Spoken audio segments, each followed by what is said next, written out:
I've admittedly, I have a lot of gripes. I hate revolving doors. There's just, the door is fine. A door is good enough. A revolving door is just trying to be fancy and complicating everything along the way.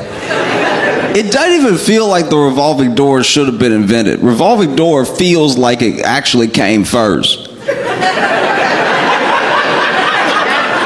Like whoever invented the wheel was like, hold on. Wait, I think I'm cooking right now.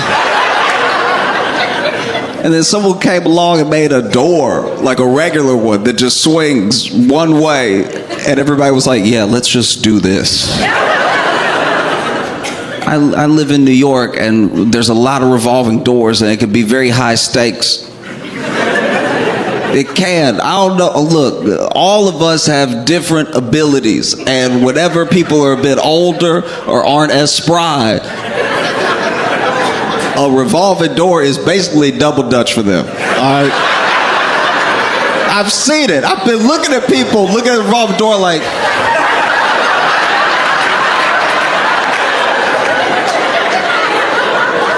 just worried. You can see it in their eyes. And then they let extra slides go because they're like, I didn't like that one. I didn't like that one. No, that one trying to ruin me. I'm gonna let that one go.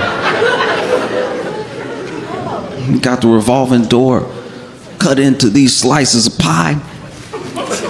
I went through a revolving door. I thought, hey, it's the way out. I have to leave. It's the way I came in. There's not another option somehow. And then I got in the revolving door, and as soon as I got in, I felt something.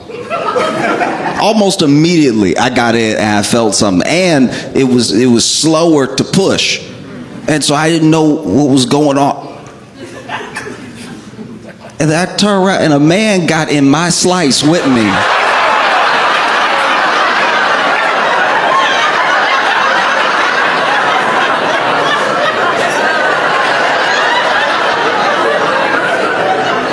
This grown man went ahead and was like,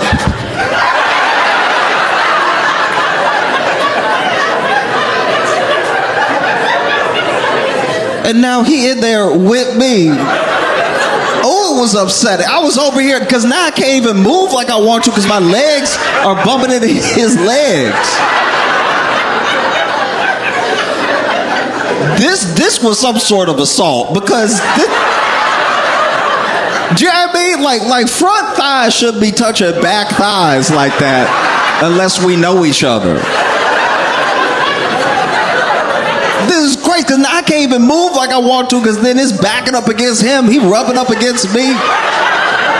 It was very upsetting. And then we stopped. Then I can't even go any further. Like we fully stopped. And he's like, go. You're not gonna hop in my slice and rush me. I'm also trying to go. I wanna go. You have no idea how little I wanna be here right now. Ooh, I wanna go so bad. You're not supposed to be in here with me. You should be in, you had a whole 3 other slices to get in and you chose my slice.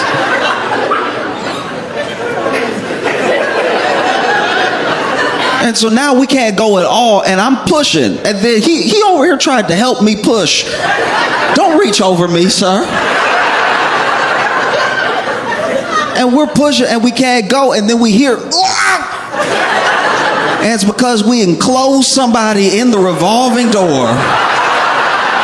Because someone else with no sense of timing or distance management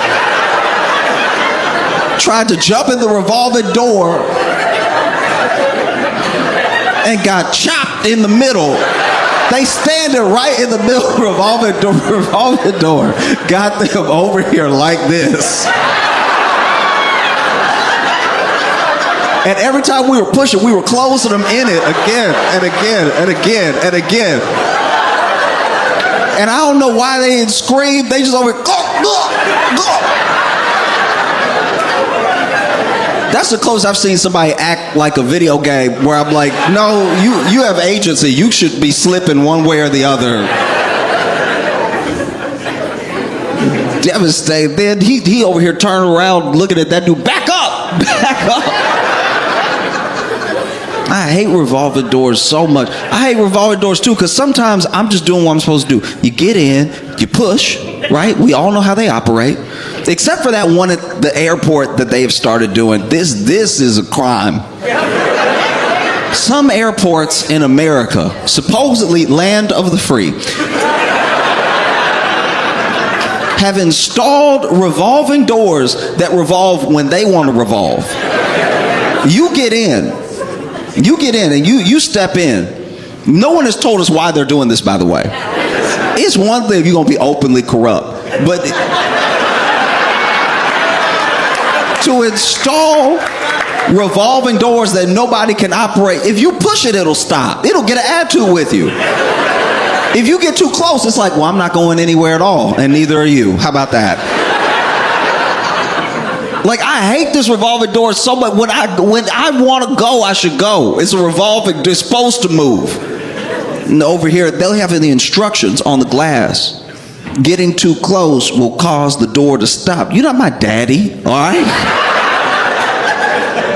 You're a door. You do what I say to do.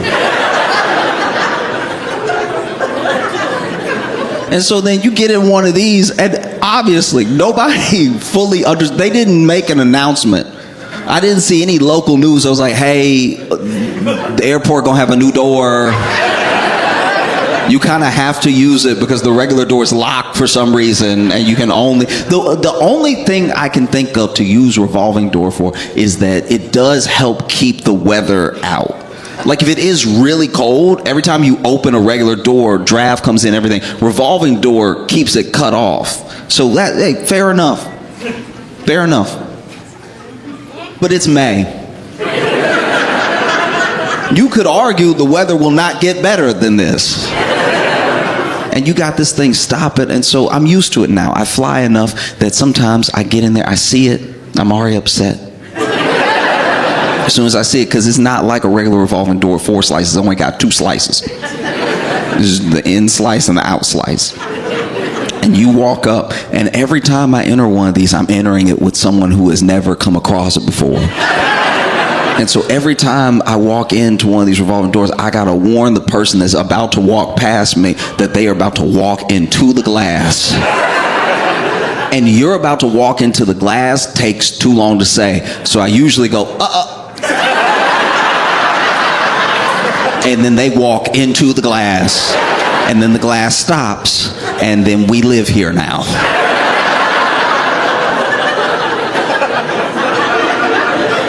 No, I can't stand a revolving door, because then also, look, I am my size.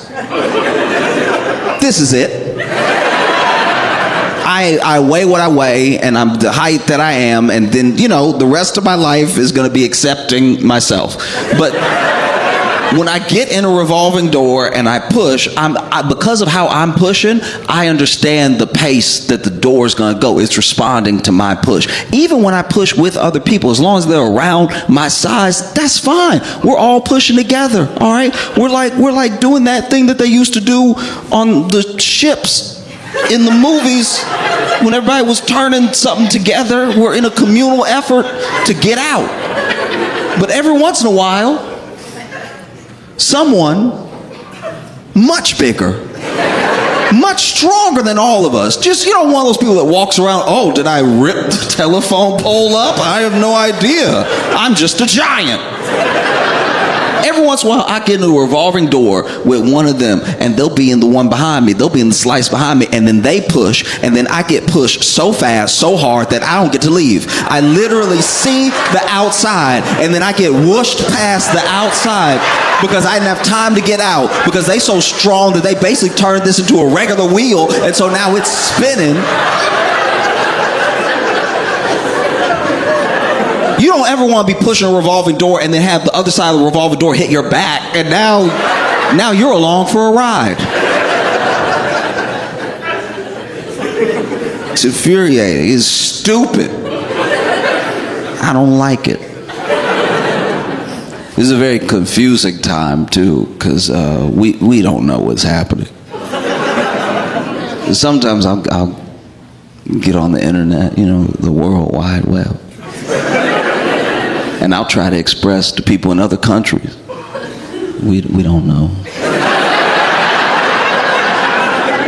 We don't know what's going on either. Like, I know y'all confused. We confused too. You confused? How you think we feel?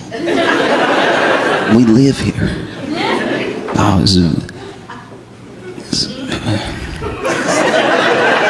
it's coming up. It's almost our 250th birthday. As a country, it's almost 250, and I don't know if you ever met a 250-year-old, but we seem kind of like that.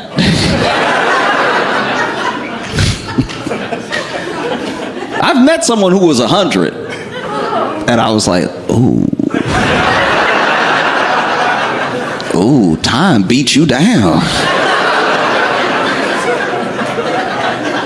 Do you know what I mean? Because at 100, you're sort of like,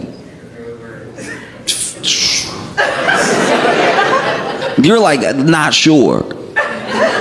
Like at 100, you're like, am I ever gonna die? Like this is. At 100 years old, you feel like you're just not on the list or something. Like this is. Don't get me wrong, 100 is a blessing. It's a blessing to live so long and see the world change so much. If you are 100 years old, the world has been getting progressively better since you were a kid. When you talk to people who have relatives that are like even in their 90s, and they ask them, what's the thing that changed their life the most? They have wild answers. They'll say stuff like running water.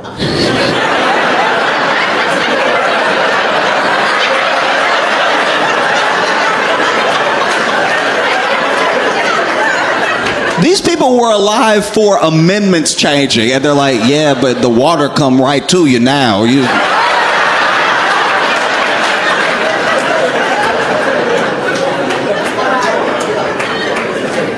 You meet someone who's 100, and they're like, look, everybody I know is gone. Everybody I loved died a long time ago. I don't know what I did. I almost feel cursed. I didn't know eating this many vegetables would do this to me.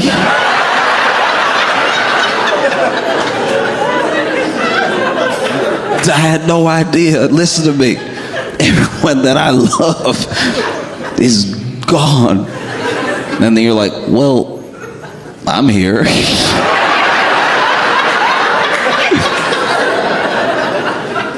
I barely know you.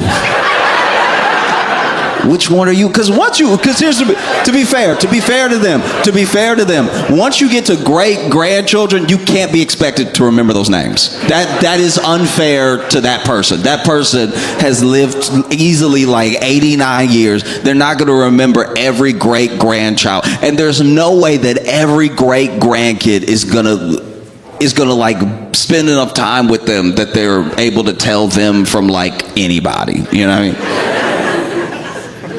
mean? So you're talking to them, you're great, maybe even great. I don't know how long it takes to get to 100. Maybe you got 3 G's on it.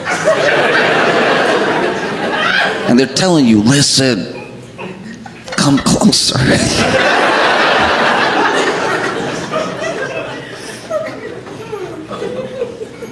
If I don't go soon, you do what needs to be done.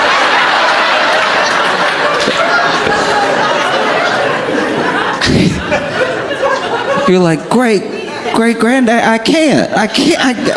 You can't ask me to do something. Like, of course I can ask you. I don't remember which one you are.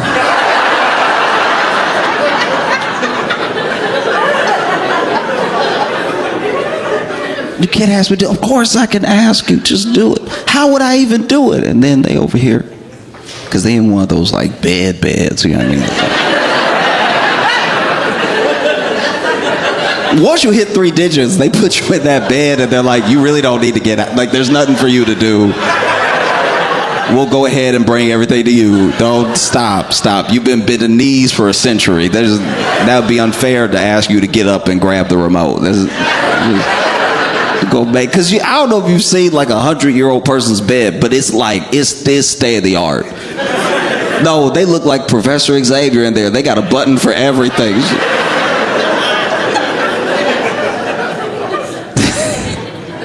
How would I even do it? And then they over here like,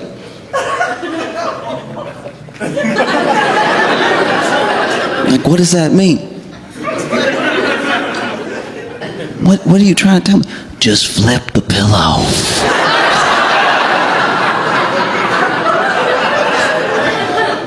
No, I can't do that. Of course you can. Look, I fought 2 world wars. I fought in both world wars, all right? I didn't kill people. I wasn't even sure if they were on the other side. I just did a lot of killing.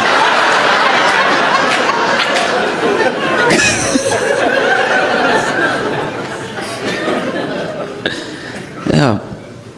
And if it's that bad for someone who's 100, imagine somebody that's 250. That's what we're like. 250 years. Wow. And we can't even agree on history. You know, depending on which state you go to school in, you get some very different history lessons. There's some that'll tell you like the whole history of the country, which is it's as checkered as any other country. We're just more sensitive about it. No matter where you go, if you actually learn the history of any country, there's been brutality of person to person from the beginning of time. We're not exactly special. We did do some things way longer and worse than other countries. But every country is going to have parts of their past that they're ashamed of, and then whether or not you cover that up will show your character as the people leaving a legacy behind for the people coming up behind you. But you know, you'll go to some places and they'll be able to tell you. These kids will be able to tell you, as long as ChatGPT didn't do their homework, they will be able to tell you the history of this country. And then you go some places and you're like, I don't even think what you're saying was written in a book. I think you just glomming on to certain parts based off of what little information they gave you. It's like, oh yeah, you know, the Mayflower got here, and then all the pilgrims were like, oh wow, no one's here. And then they built a bunch of log cabins, and then something Abraham Lincoln, and then out of nowhere, Abraham Lincoln, he liked to go to the movies too much. So he was at the theater, and then one of the actors was like, stop leaving bad reviews. And so they popped him real quick. And then, you know, he never yelped again. And then you fast forward a little bit, and then this really nice guy, Martin Luther King Jr., died for everybody's sins. And so now everything's fine.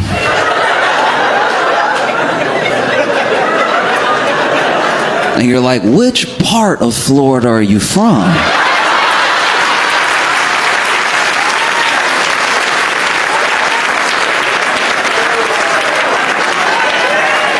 This is very curious.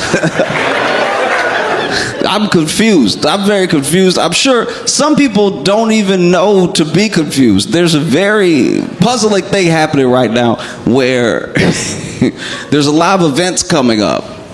There's going to be a ton of celebrations, and nobody really knows how or why or which are going to be the ones they want to attend, because there's a thing called America 250. America 250 has been planned for like a decade now. It was put together by Congress, and it is a mix of private citizens and lawmakers coming together to have like a, you know, completely nonpartisan celebration of the country and its 250th birthday. And there's like money that they've set aside, and there's all these things they plan to do. And then there's a thing called Freedom 250. And Freedom 250 is basically supposed to be all that stuff, but it is Trump doing it. And so then it's just funny because it's like we were already planning a birthday party. It's one of the Trumpiest things to do for Trump to be like, I'm planning a birthday party right next to your birthday party. I bet you everybody come to my birthday party. It's like, all right, you could have just supported this one. No, we got you it my way. And true to like Trump branding and marketing, it is confusing. And then Freedom 250, they had a big bash plan, like a big old concert. They had plans. And when I tell you they were bringing the heat, these people, for Freedom 250, they weren't messing around. Freedom 250, they were like, we need the heavy hitters. Y'all aren't even ready for the names they booked.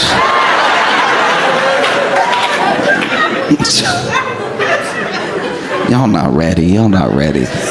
Freedom 250 lineup gets announced. And they have Milli Vanilli.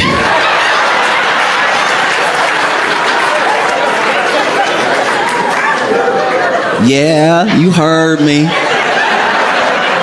Milli Vanilli.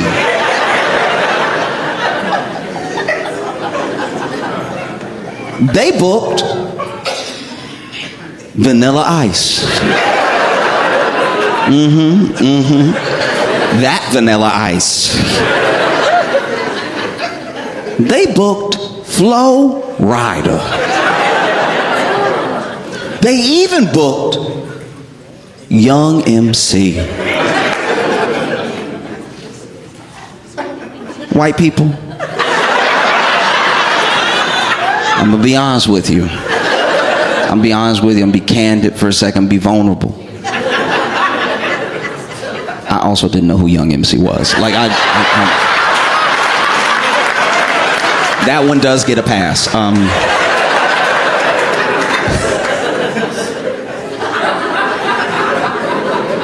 They announced this lineup and like,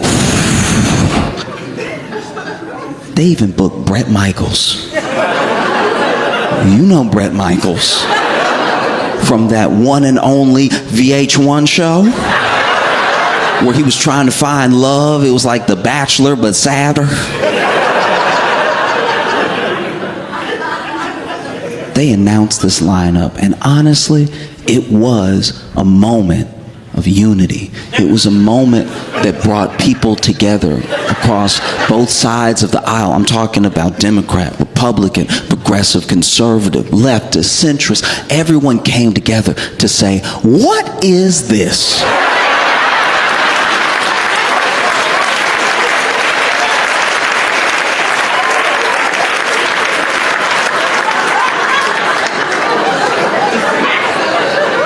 What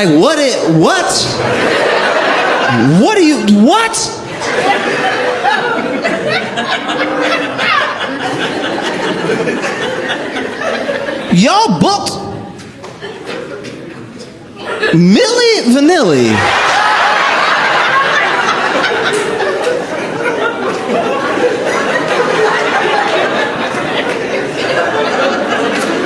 And sadly, one of them has passed, so I don't know.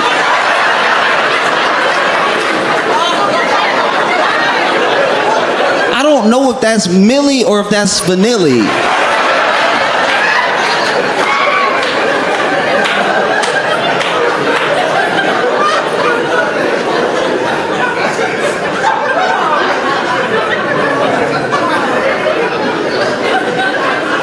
And then people start pulling out.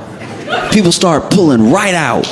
They were like, oh, wait, we were misled. We didn't know. And look, admittedly, they didn't know the difference between America 250 and Freedom 250. They were like, we were told, when our agent sent us the email, we were told this would be like a state fair type of thing. We didn't know that it was going to be this thing that divides people and this like Trump back thing that, to his credit, young MC was like, I can't be a part of this.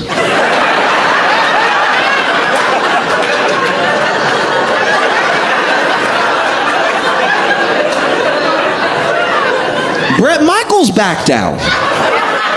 He was like, hey, yo, no. Flo Rida stayed. Vanilla Ice also. And Milli Vanilli.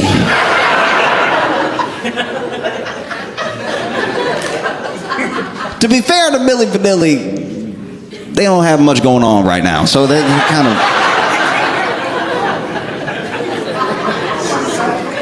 But how fitting.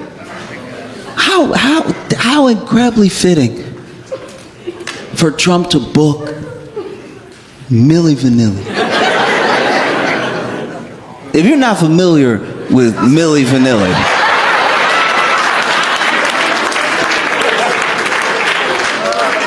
they were like a pop duo. Huge. They had that one song.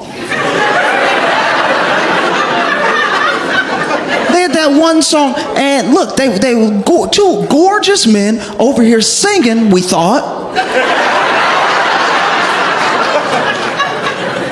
They were over here singing, and look, I've seen the clip, but I admittedly don't know the song. I don't know if the song is actually called Girl, You Know It's True, or if that's just the part that skipped 85,000 times. Because they already had the dance number like fully choreographed and everything, and they're like, girl, you know it's girl, you know it's girl, you know it's girl, you know it's girl, you know it's girl, you know it's girl, you know it's girl, you know it's girl, you know it's girl, you know it's girl, you know it's girl, you know it's girl, you know it's girl.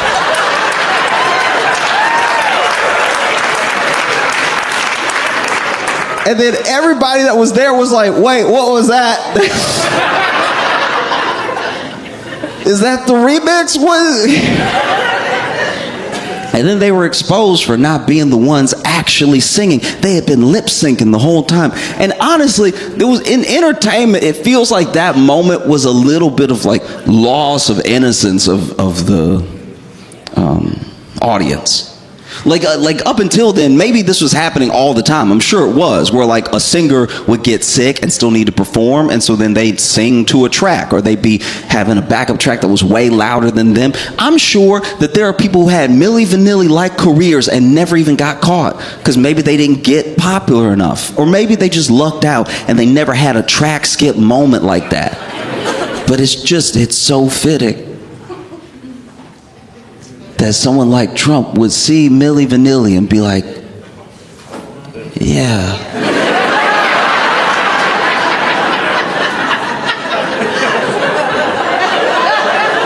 It's like, it's irony on the level of a film.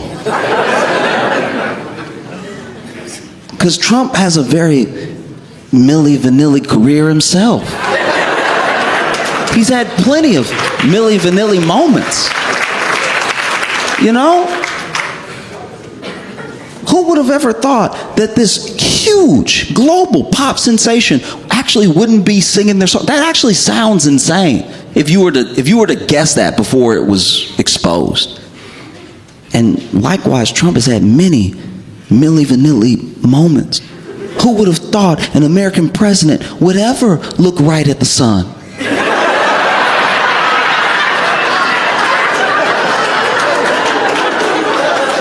I feel like right about then, even if you voted for Trump, you should have been like, uh-oh, that doesn't seem...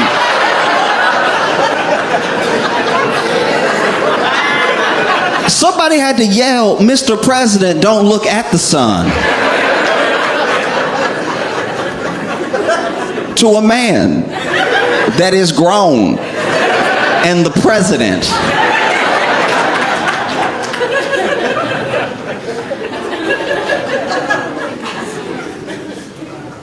They got Flo Rida. Flo Rida's like... Flo Rida's known for that, like, apple bottom jeans. You know what I mean? Yeah, that one song. He's known for that one song. You know, some would call him like a one-hit wonder in a way. I haven't kept up with him enough to know if there are other hits that have happened since I was in high school. But maybe there have been. But you could even, to a degree, call Trump a one-hit wonder. There was that one time that everybody liked him when he was in Home Alone 2 for 3 seconds. Jeremy, if that had been the end of his career, we'd be like, Trump pretty good. You know what I mean? Like, no, he is. He pointed right there. He pointed right there. And then Macaulay Culkin walked over there. He did just what he was supposed to do.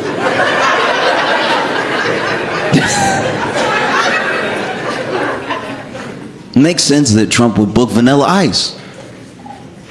You know? Every time I see Vanilla Ice, I have a similar reaction to when I see Trump. They're mysteries to me because when I see either one of them, at any point, I always ask myself, what is he doing?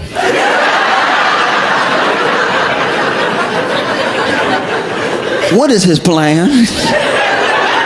I look at Vanilla Ice rapping exactly like I look at Trump talking. I'm like, what is he saying? What is...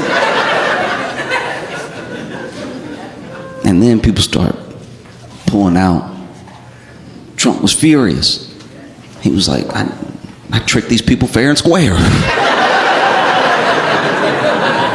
How dare they pull out like this? You fell for a ruse. I can't believe you wouldn't honor your word.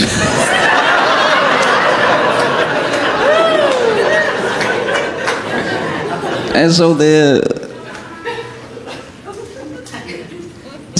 Trump said, hey, you know what? We don't need these third-rate artists.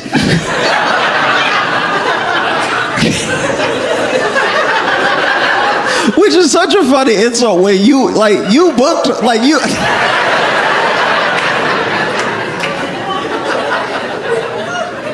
the only thing I've seen that's exactly like that was one time. One time I was at the mall and this guy was trying to throw some game. He was shooting his shot at the cashier who was working at the Corn Dog 7. All right, and I think in his mind he was like, she already working at Corn Dog 7. I could show her a better life.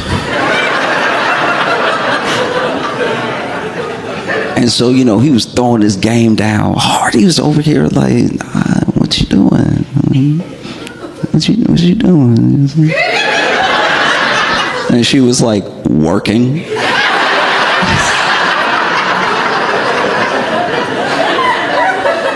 Just for all of us as men, if you ever get a one-word answer, it's probably not going to happen.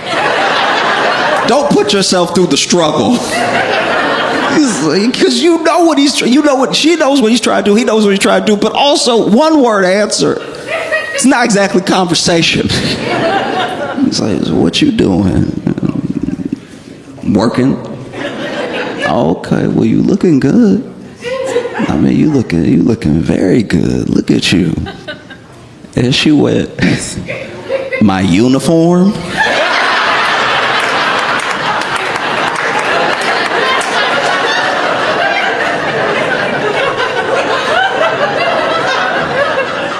He was like, yeah, but you know, I bet you look good in anything. Yeah, you know, I just noticed you over here, so I thought I'd come over and say hi, you know. See if I could brighten your day the way you brighten mine just by shining in my direction. Yeah. Trust me, I was watching, try to get his attention, like.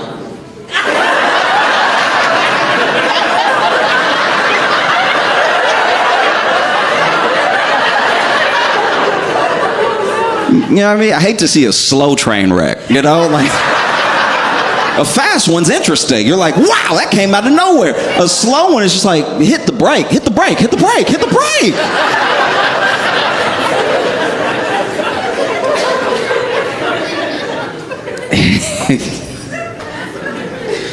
And then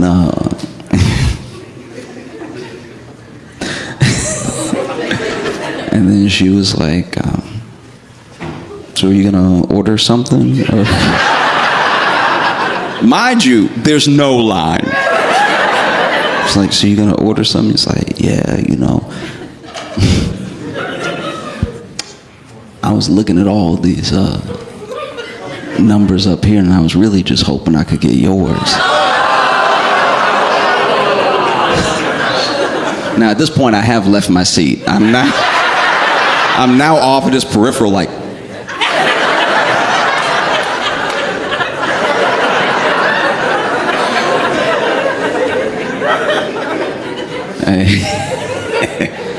And then he was like, yeah, I was hoping I could get yours. And then she said, I don't have a phone.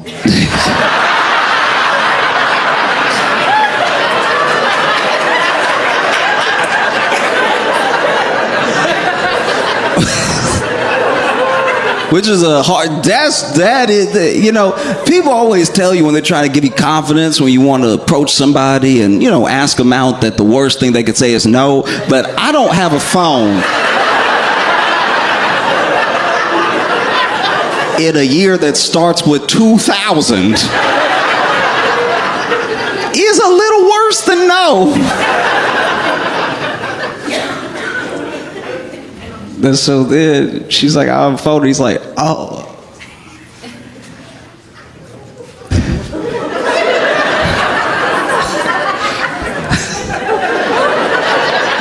I'm sorry. Wait. Don't make me laugh. Wait. I'm not even kidding. I'm not even kidding. I'm so serious. Okay, wait. It's like, I have a phone. And then this dude went, oh. Maybe I could write you.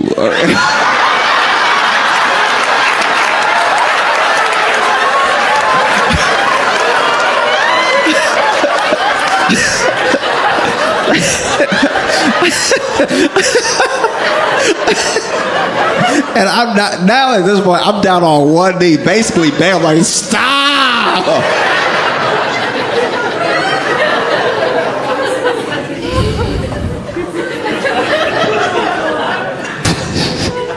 And she like, oh, because to be fair to her, I'm sure she thought the I don't have a phone thing would stop 99.9% of humanity. So when he asked if he could write her, she was like, oh,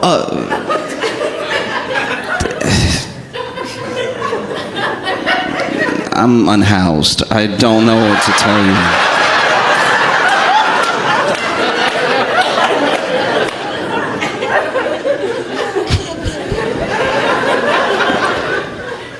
And that was when he caught on.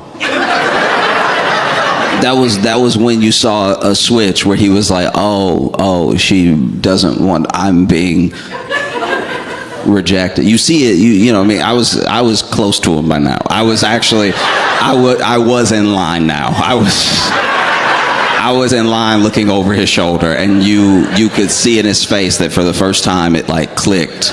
Oh, she doesn't like me, she's not interested. So you saw this dude just like sit with it for a second, nod his head. I think his lip quivered a little. And he was like, I don't love you, and then walked away.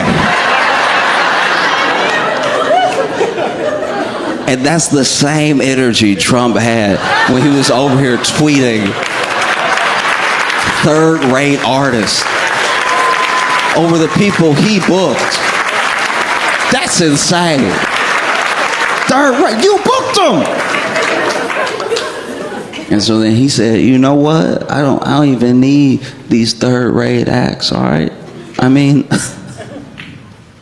I know I can book somebody right now. Got bigger numbers than all of them. I can book somebody right now. Got more numbers than all of them put together. More numbers than Elvis. When he said more numbers than Elvis, I genuinely, for a quick second, because the movie is out and everything, I actually wondered if he genuinely thought Michael Jackson was still alive.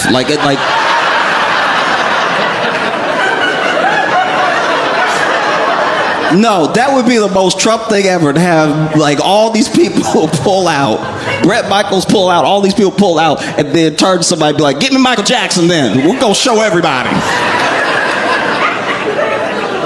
For a second, when I was reading his post, I was like, I think he thinks, because these are already a lot of artists from like a 90s, early 2000s type era. I'm like, I wonder who he's talking about.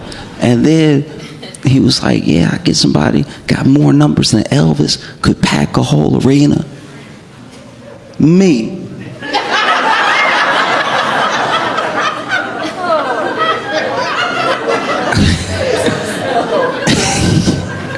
Because that's not the only thing happening. That Freedom 250 concert is not the only thing happening. There's also UFC Freedom 250, sorry.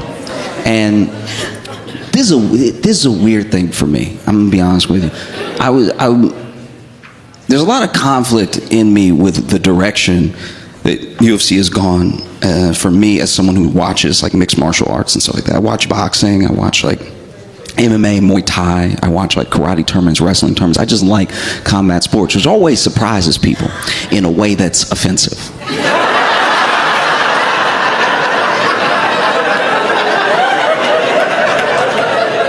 I tell people that I watch MMA and they're like, you?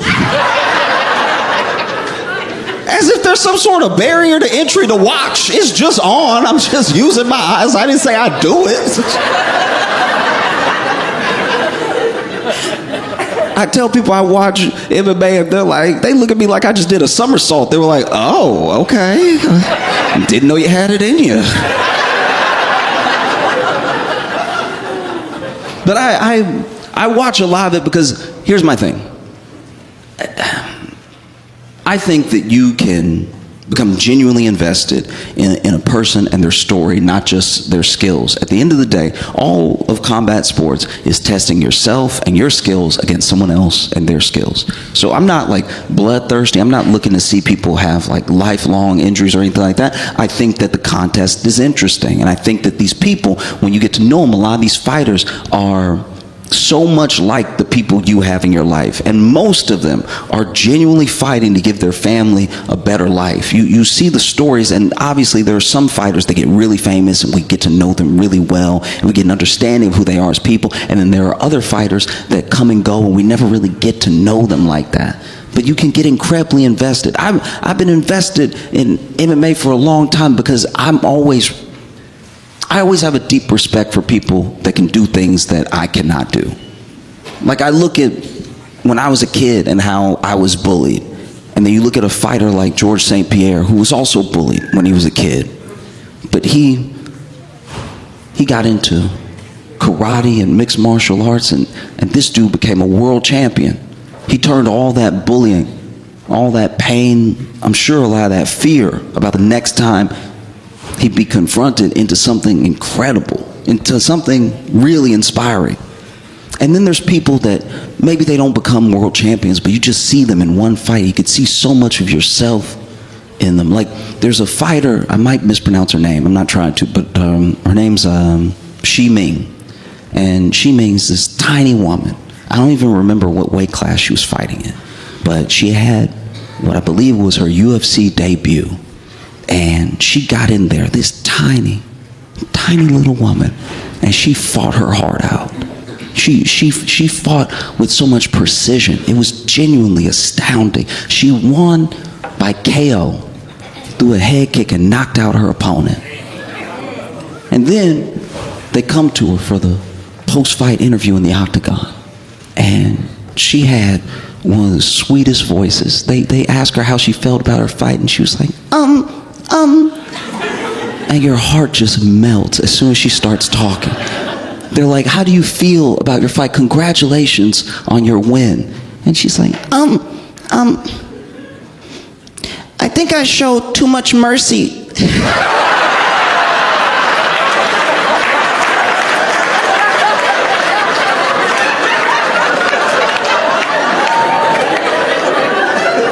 Mind you, her opponent left the octagon on a stretcher. So I'm sure if I was her opponent and I was laying there, I'd be like, what else could you have done?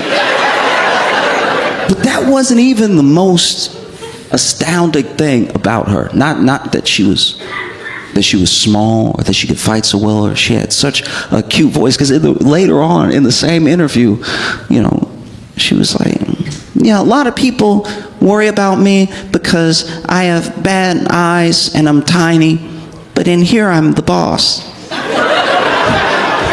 Which is chilly. But that's a thing that you can really connect with. You can really see yourself in that thing, being underestimated. And then proving that your skill is not to be taken lightly. It's an amazing thing. And the most amazing thing about it, when you really get into the story of the person and not just a fighter, is that you see that KO wasn't even the most interesting thing about her. This woman was a doctor. Yeah, she's a young doctor, just became a doctor, and her parents had no idea she was fighting. They found out with us. Imagine watching your daughter go to medical school, become a doctor, you go to graduation, everybody happy. She does her residency and everything. Is your daughter MD on a diploma? And then one weekend you flipping channels. And you see somebody that look like your daughter being interviewed by like Michael Bisping and saying, I think I showed too much mercy. And then a woman in the background just laid out.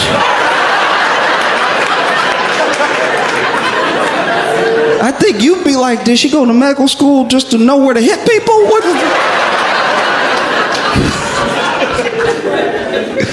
Imagine now, you fighting this young lady. Maybe it's this other person's debut too. We only really talk about the winners. We only really focus on the winners. Maybe it's this person's debut too. And they lose.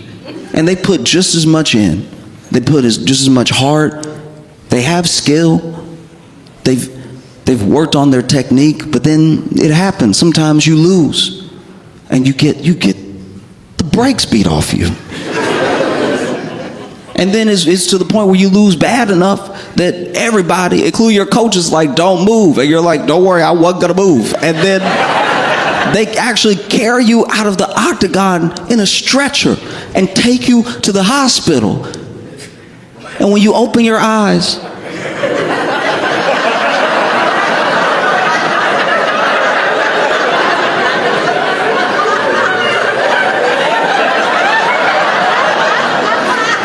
you see the woman that knocked you out.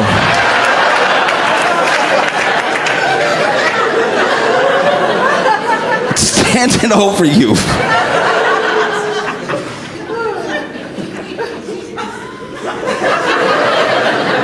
Nah. Nah, if I woke up and the person that knocked me out was also my doctor, I'd be like, I think I'm good.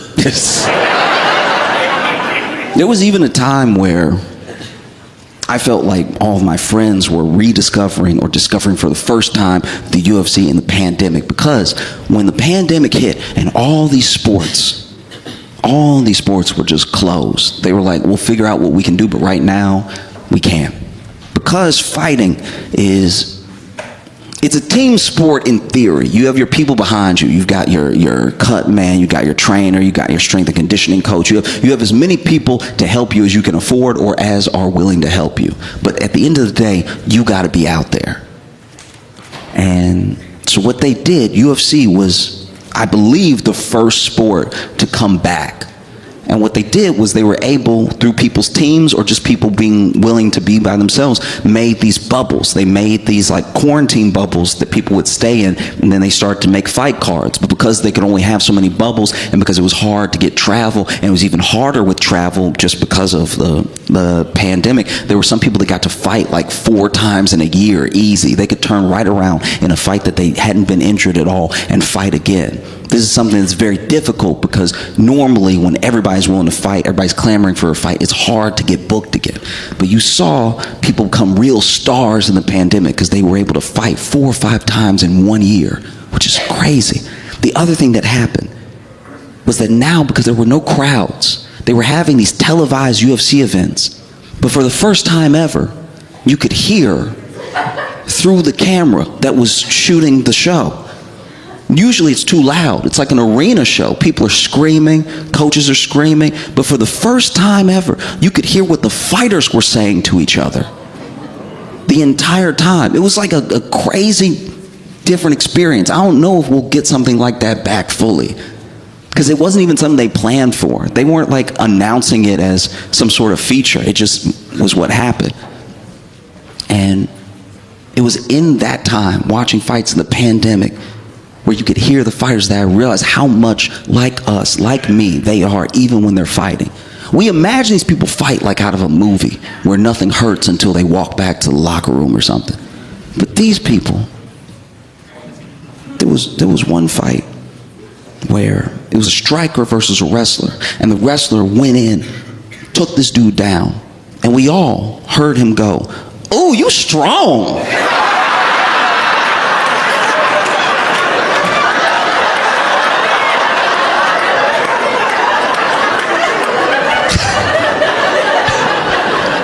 He was on the ground trying to get up, and the dude was trying to like climb him to get mount and everything, because then there's no getting up. And as he's fighting to not let this dude mount him, and as dude's fighting to mount him, you just hear him go, "Oh, this sucks."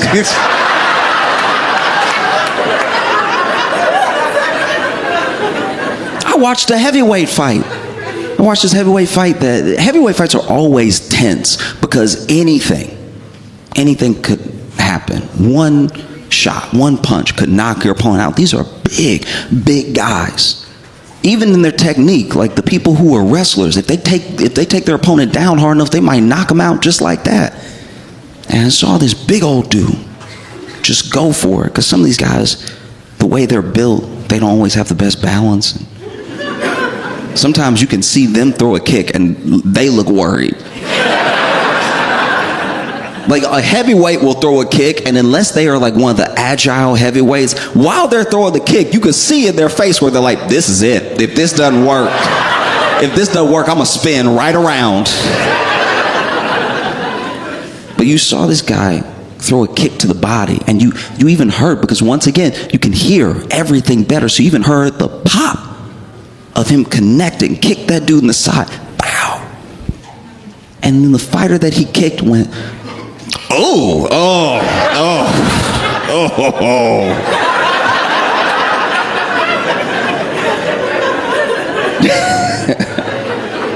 There was one fight Kevin Holland was in, who he has incredible striking. Kevin Holland's fights are always entertaining to watch. He's an incredible fighter. But there was one fight where he was getting wrestled hard, and he was having trouble getting up from round to round. And because you could hear everything, you heard him turn to Khabib Nurmagomedov in the middle of the fight. He's got a corner, but he still turned to Khabib and was like, "Do you have any advice?"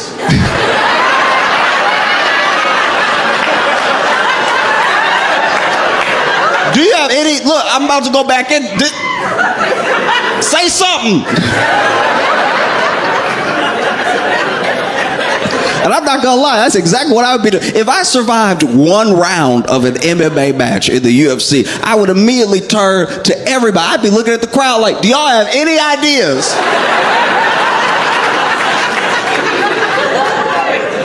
"Y'all need to hurry. It's 12 seconds left. Say something quick." And now they're bringing a UFC event to the White House lawn. They're gonna fight on the lawn.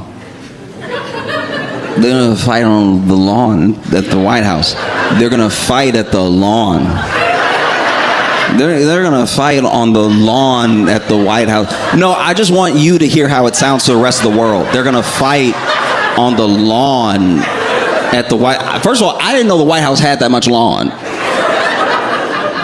They're gonna fight on the lawn at the White House. What is it? The president is. They're gonna fight on the lawn.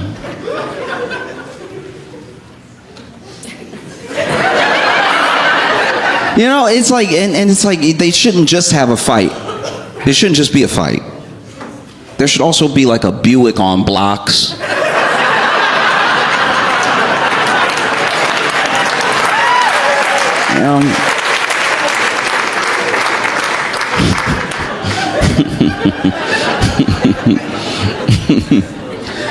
No, they're gonna fight on the White House lawn. You know the White House. No, you know the place that he already tore up. They're gonna fight in front of a torn up White House.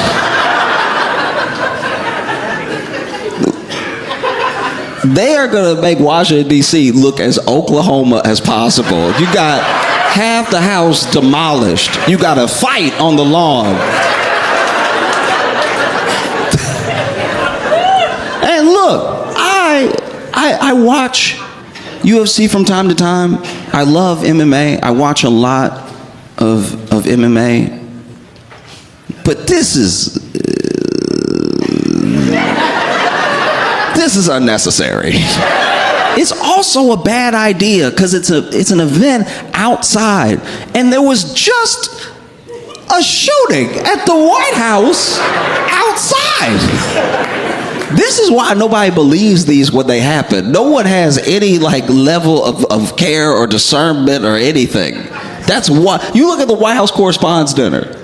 There was a shooting, and then they continued the dinner. I've never had dinner good enough for a hot bullet. I've never been mid-meal and then had to leave for a shooting. You saw it was shooting at the White House, and it completely.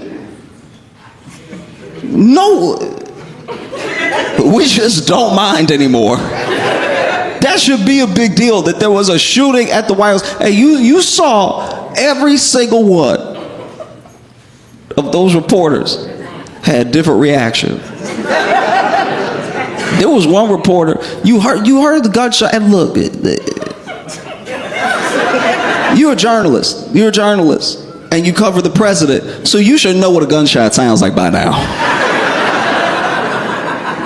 And so everyone had a different reaction. There were lots of people reporting White House in the background, and you were hearing the pops. And it was like 30 pops. You can't slam a car door that many times.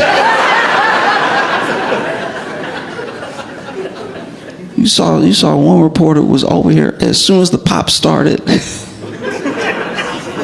To her credit, as soon as the pop started, she was like, I really don't care about this job like that. And she went ahead and got off camera, moved out the way. She was done. Like, you can go look at the footage. She was gone. She was like, nah, I'm good. I can do something else. I look good on camera. I can do plenty of other things. I talk well.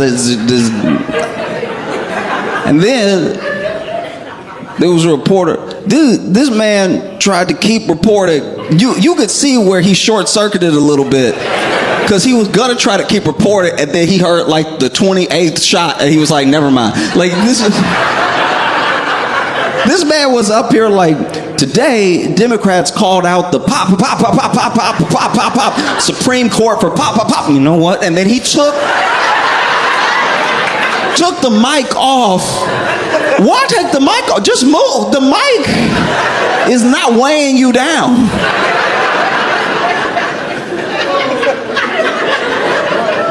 Shooting on the White House lawn, and then you had that one reporter, pop, and then she was like, what is that?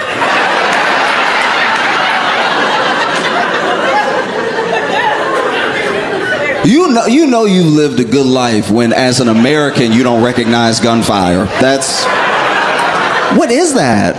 Do y'all hear that? What is?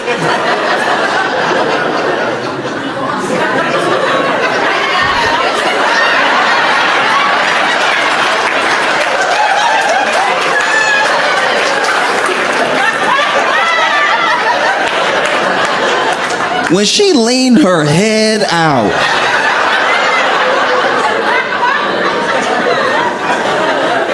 I was so mad. I don't even know her personally, but I was like, no.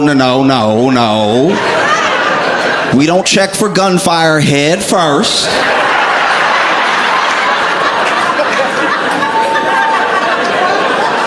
Over here.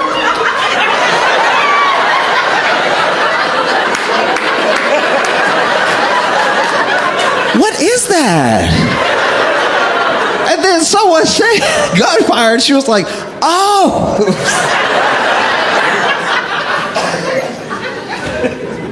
Oh. You got this UFC event on the front lawn. Freedom 250 concert. Confusing everybody.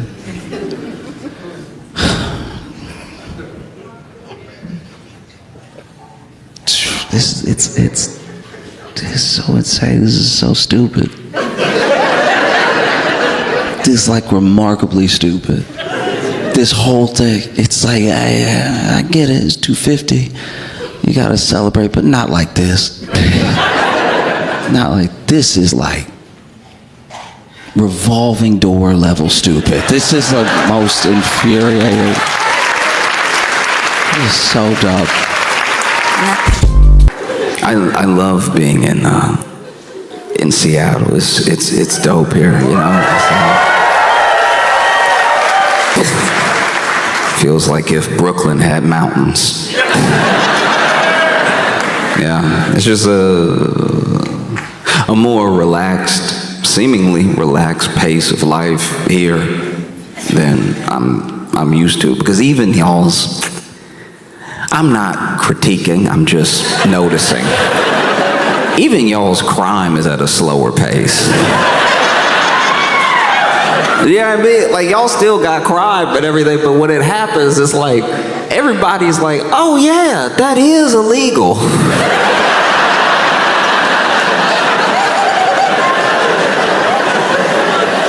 This didn't happen this time, but years ago, I was in Seattle and I saw, it was a very confusing sight. I don't know what I saw, but what it looked like from the outside, looking in Brooklyn to Seattle, what it looked like was this woman's purse had been stolen.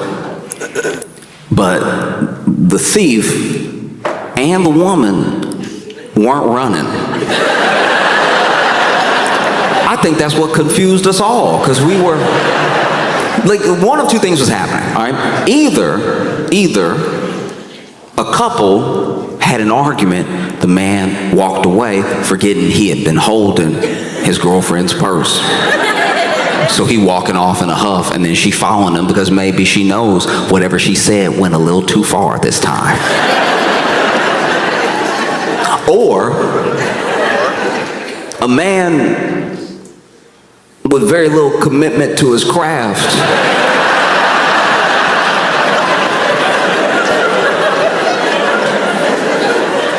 stole a woman's purse and then casually walked off. And then a woman who must not care about the purse decided, I'll go get it. It was so confusing because the man was walking, and he was walking like casually. He's just walking, holding the purse, but just walking. And then the woman behind him is like, hey.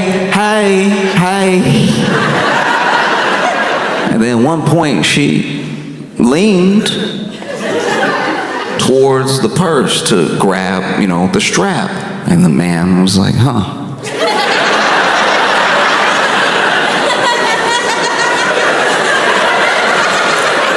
That's when I had to reassess the whole situation. Because what if it was not this woman's purse? What if this woman is the lazy thief? What if this man is just trying to have a day out with his purse, and this woman who likes the purse is like, I would like to have that, and I don't plan on paying or running. And they just continue like that down the street. Hey.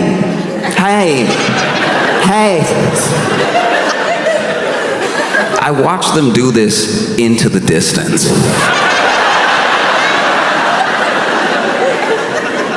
I didn't want to get involved because you ever get involved in an argument and you pick the wrong side, and now you don't know where you stand. You see two people arguing and everything. It's like you try to step in, try to be not necessarily a hero, but just a good Samaritan. Hey, what's the problem here, right? and then you feel like at the end of this thing you should have just left it alone. One time, I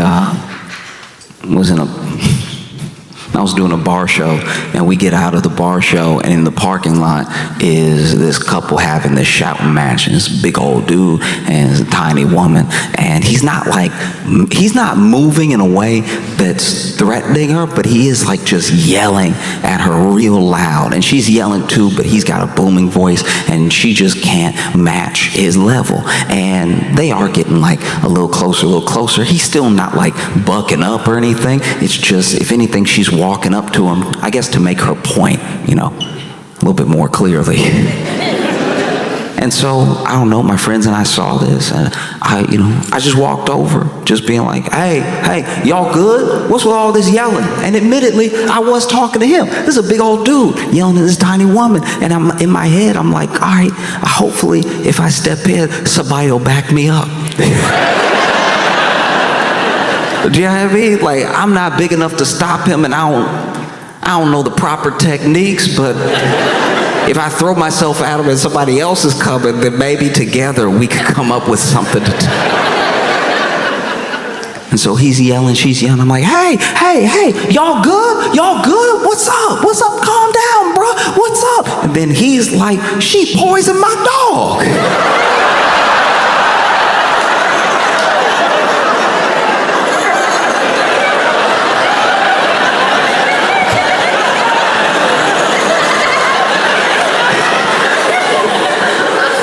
Because I had everybody looking at me for when I said I'm gonna go say something.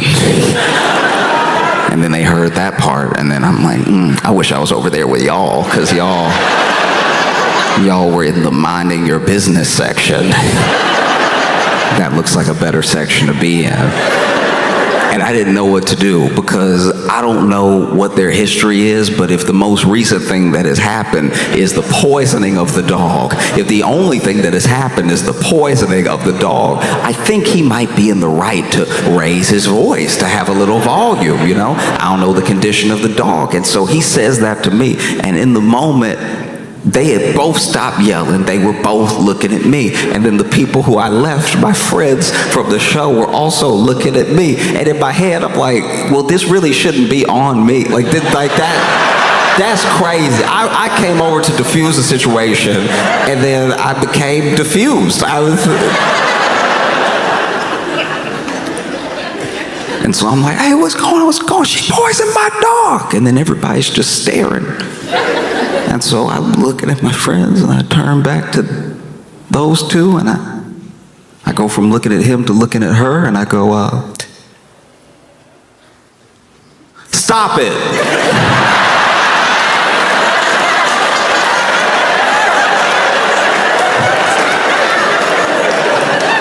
Nah, I hate picking the wrong side. No, it sucks. I've been watching the news, and I can't help but be taken aback what's going on between people and the companies that these people buy from.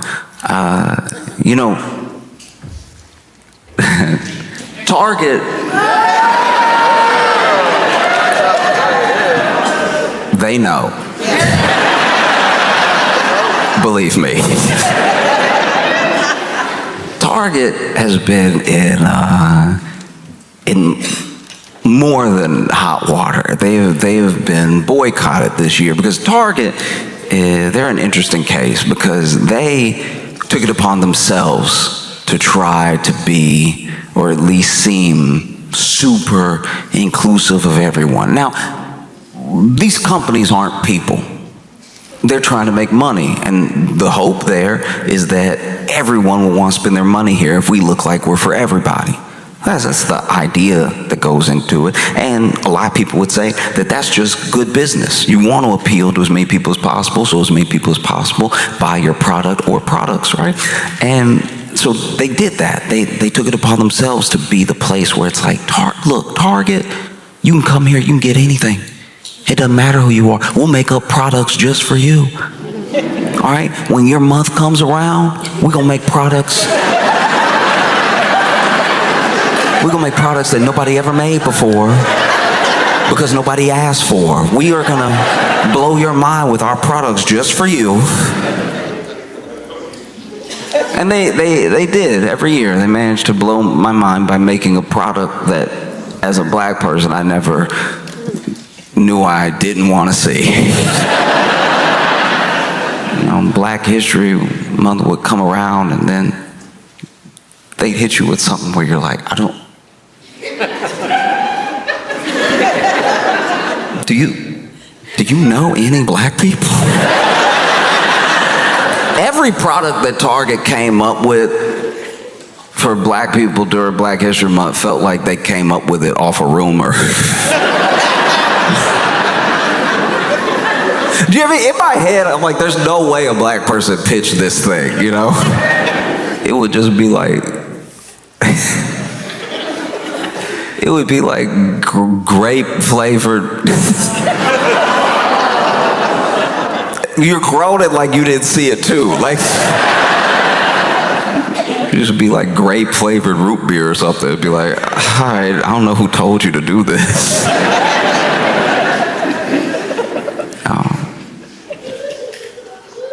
They would come out with stuff that made you go, okay, well, even if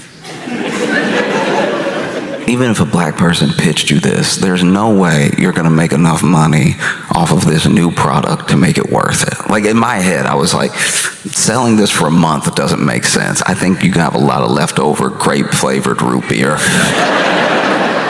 with nowhere to go. And so Target didn't just do it to, black people, they did it to everybody.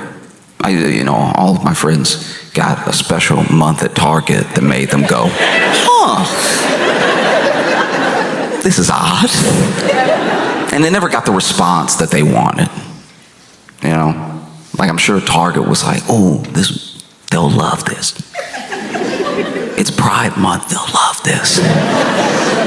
But none, not a single one, not any of my queer friends ever said, we gotta get down to Target. They got that rainbow volleyball. You know that rainbow volleyball that we love, because rainbow is our whole personality. You know how we've never wanted anything unless it was rainbow.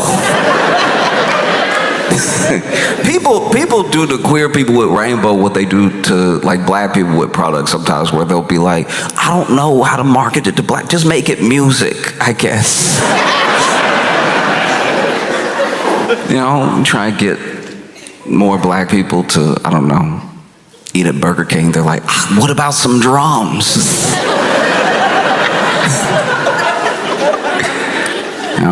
And so that's one of the things, is that Target, in their efforts, would sometimes still get into like these mini scandals off of people being like, what's the plan here? Some people would be offended sometimes. And then, there's obviously the thing online where people would get mad at the people getting offended. They're offended, the people are offended. And then they take up for Target, kind of, but then they don't even want the product. It's not like they want the product. And so they're taking up for Target because they're like, hey, we like grape flavor root beer over here, right? That never happened. It was always someone like, they made it for you, why are you so offended, right? And then taking up for Target as if they want a rainbow volleyball. Very weird. It's like a very weird investment to get into like a product that nobody is buying. And then Target would try to like sidestep. They try to come up with something else. It would be worse. It'd be so much worse. Next year, they're like, we're going to do right by everybody. This product is going to kill them, all right? They're going to love it. Watermelon paper plates.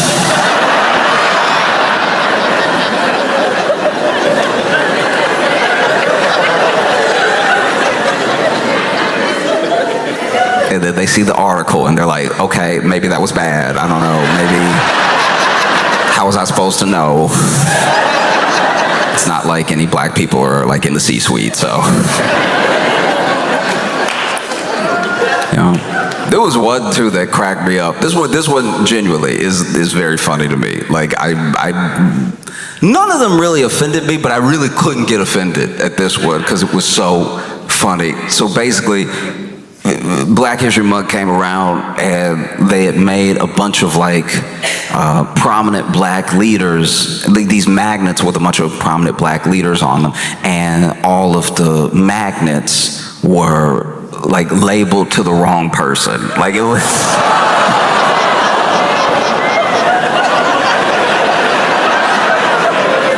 you could just tell whoever did it that day. Like they were looking at Booker T. Washington, they were like, Muhammad Ali. Like,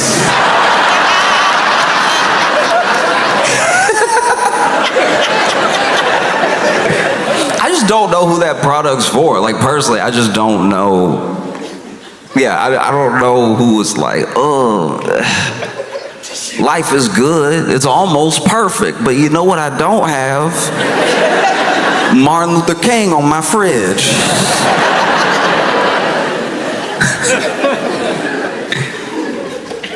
and sometimes people were more than just offended by these products. Sometimes people felt like that this was like a direct mocking or something, you know, and so then they would boycott Target. And a lot of these previous boycotts, I don't really know how much market value, I don't really know how much stock went down, because there wasn't really a unified front on some of these boycotts. I'm sure they hurt, but they didn't make news in how much they hurt, you know. And then in 2020, in the wake of George Floyd's murder, right, Target, like a lot of companies, made pledges. They made pledges. Target pledged somewhere in the neighborhood of like $2 billion to black businesses over time, and $100 million to black communities also over time. And yeah, that was you know, you look back at 2020 and you remember 22. You remember what everybody was like, we gonna stop being racist. Remember that? Remember in 2020, I mean, we were all in our rooms. Everybody was like, who would I even be racist to? They're not here. You know how hard it is to be racist when they not even here. You know, we're gonna stop it. We're all gonna stop it. Companies pledged to stop it. People pledged to stop it. Everything. And then we got outside and we were like, oh, I remember. This is America. Come on now, we gotta do a little racism. We said it, but come on, we said a lot of things, all right? We said we were gonna learn another language. We didn't do that either. We were inside. You say crazy stuff when you get cabin fever, like, I'll stop being racist. No. And so, then you have the next few years where Target themselves, no one was talking to Target that I know of. Nobody had put a target on Target to like be the great hope of black business. They got involved. They were like, and we'll do $2 billion, but nobody was looking at them that I know of. They just inserted themselves. You know, like an annoying person would. And they made a big pledge. That's a big pledge. Even if you were a multi-billion-dollar company, $2 billion is like a lot. And so you see, when Target gets all into all the diversity, all the inclusivity and everything, that's just to try to make money. I hope we can all understand that, and not just because they betrayed the things that they said that they cared about like 5 years ago. I think even when they were saying it, even when it was happening, we were like, okay. I mean, I look at a company making promises about how much its mission cares about people, multi-billion-dollar company. I look at that the way I look at, like, sexting.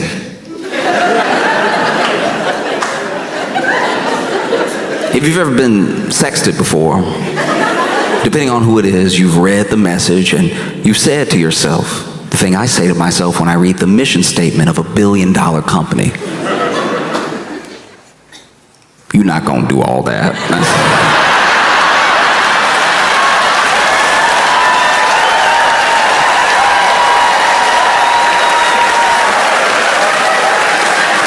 No, that's a lie, that's a lie.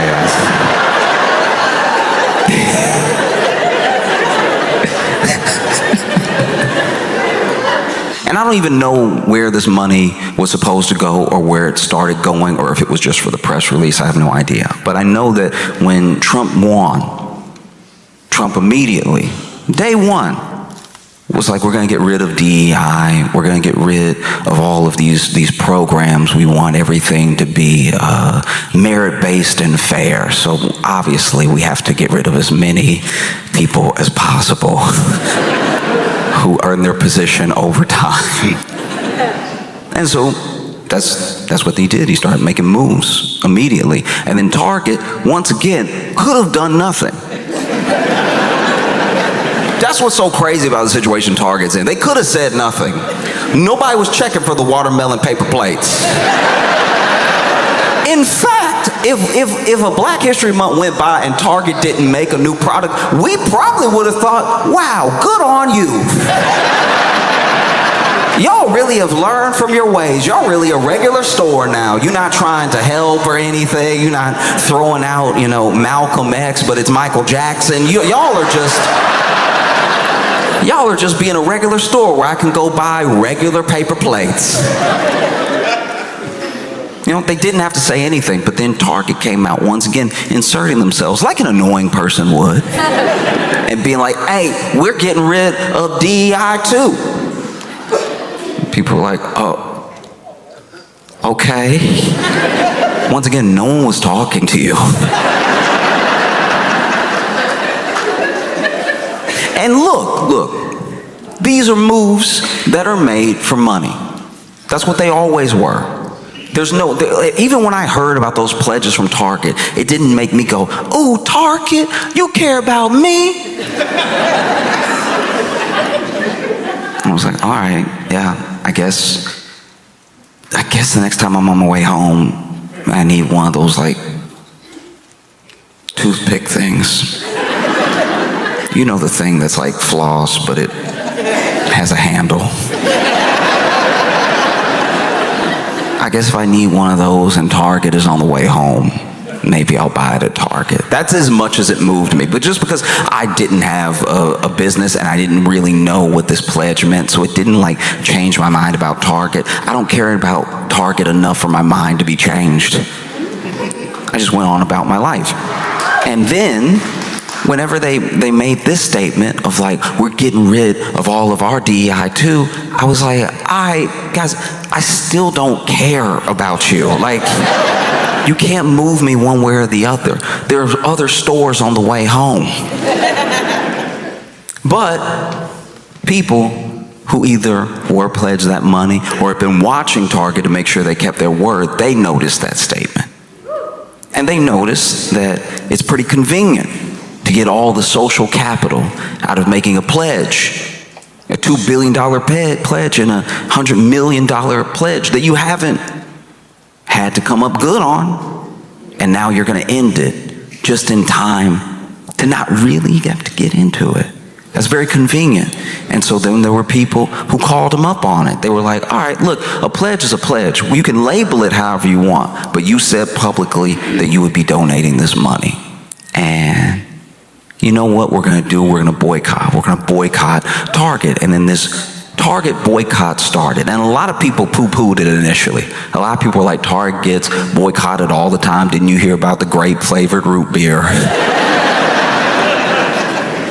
But this thing was different. And there's a lot of numbers in it. There's a lot of numbers to the tune of $100 million to more than $2 billion. This thing takes off, really takes off. And admittedly, I found out about it late. I did. I'll tell you right now, I found out about the Target boycott very, very late. And I don't mean very, very late as in yesterday. I found out about it when I was in Target.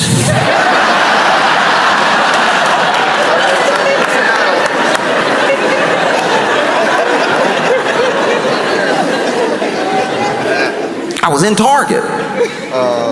And then there was somebody also in Target leaned over to me and was like, hey, we don't shop here right now.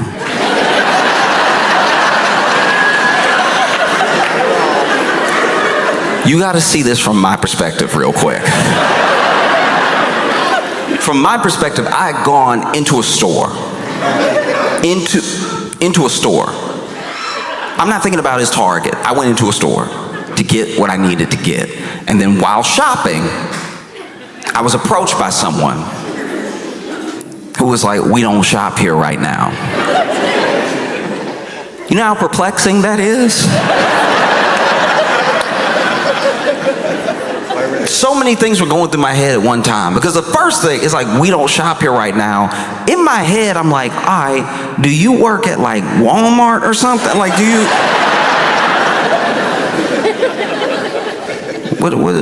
What's your deal, right? Then I had another thought. I was like, okay, all right, we don't shop here right now. But you're in here.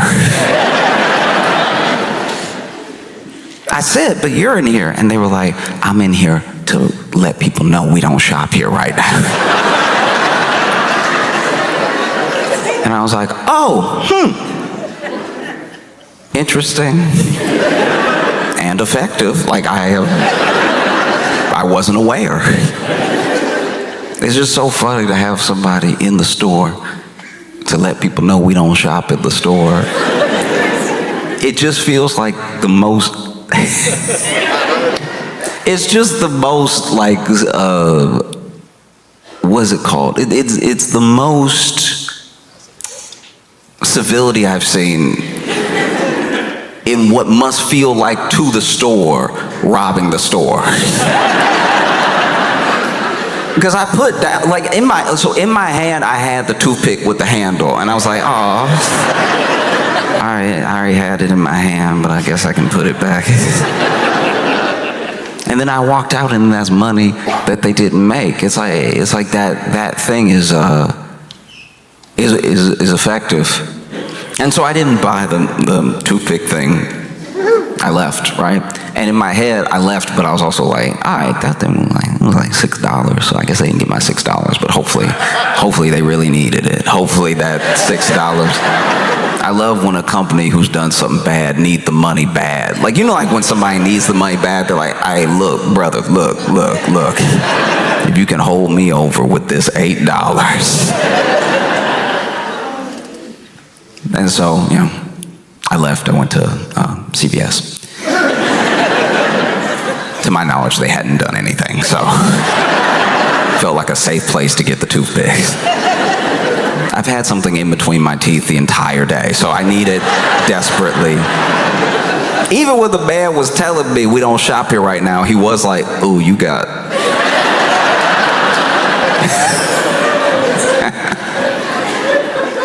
And so, yeah, so I left. And wasn't really sure what would come of it. And then on the way home, I'd see Target and be like, yeah, whatever. I'll make it to CVS. It's 2 more blocks. Really not knowing, because a boycott now is different than a boycott from the past. A boycott from the past, you had to. It was imperative that you used your body and your voice to be there in real time. You had to go there. You had to go out. You had to pick it outside of the store to let people know how you felt about the store. And the numbers that you had, it sort of dictated the narrative, you know, because they couldn't run. They had newspapers that they could maybe run some ads in or try to create a narrative, but nobody could argue with what they saw with their own eyes. Not yet. It wasn't present day.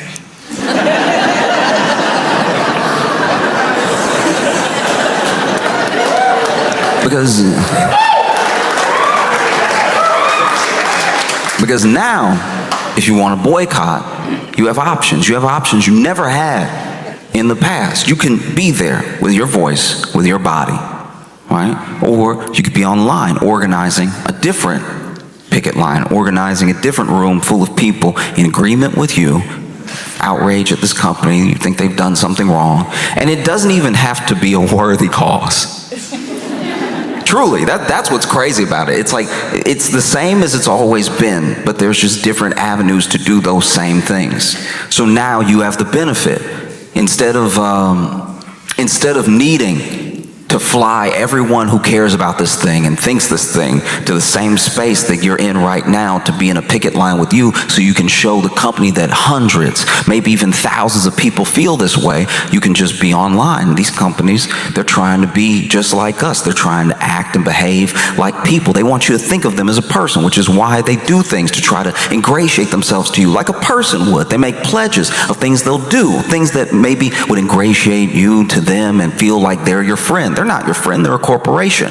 But you can use the fact that they want to seem like a person to you to let them know how you feel about them. That's access that has never happened until now, you know? And so you get all of these people doing it at one time, and it does have a compound effect.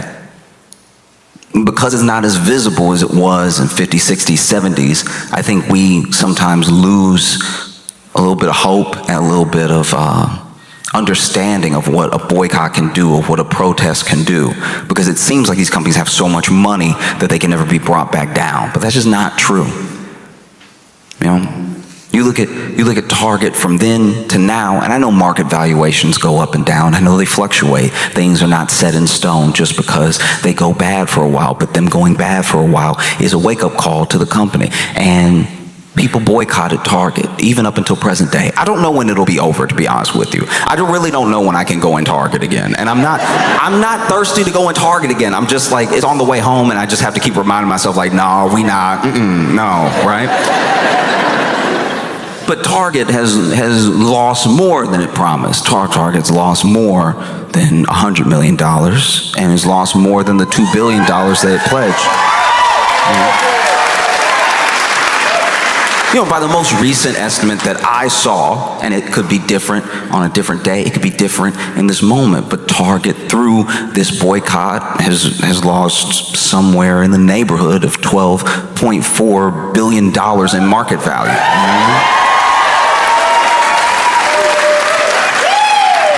And it's because of people boycotting. I think a boycott is also difficult to wrap your head around sometimes because it's not doing something. You know what I mean? It's not, you aren't.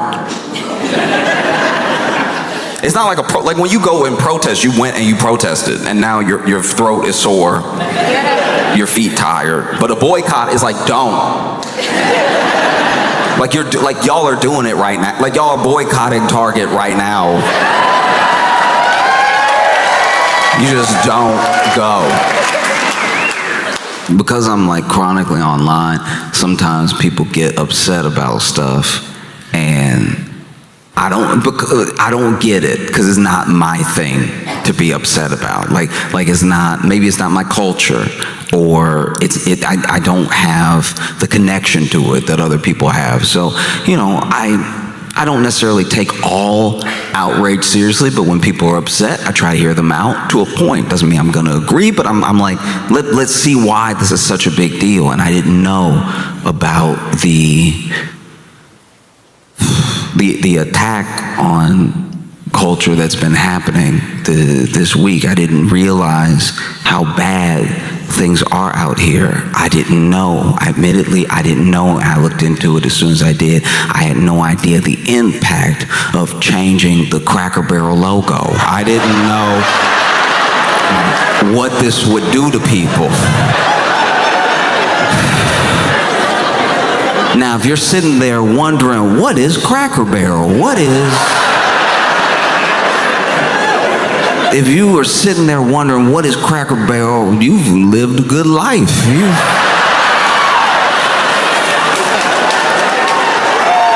If you're sitting there wondering what Cracker Barrel is, you are doing perfectly fine.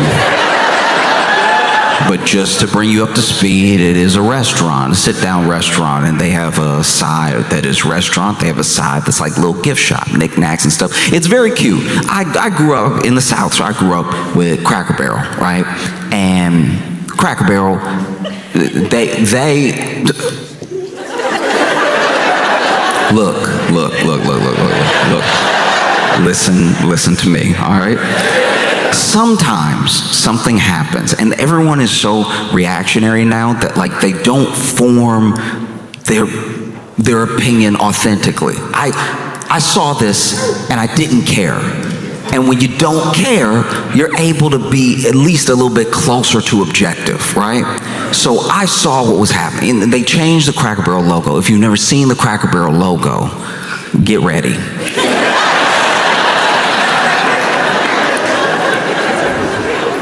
As far as logos go, it does the job. It says Cracker Barrel, and then there's a barrel.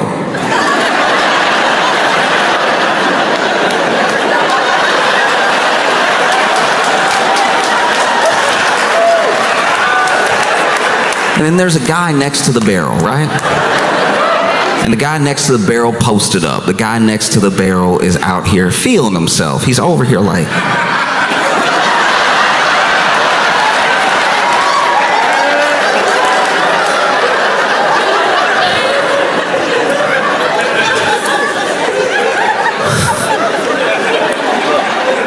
And the new logo says Cracker Barrel with really nothing else, or really like just two ovals around it. It is objectively worse. I understand that the people upset are making it about something that I at least don't think it's about, right? Because there were people that saw them get rid of the guy and the barrel, and then they were like, this!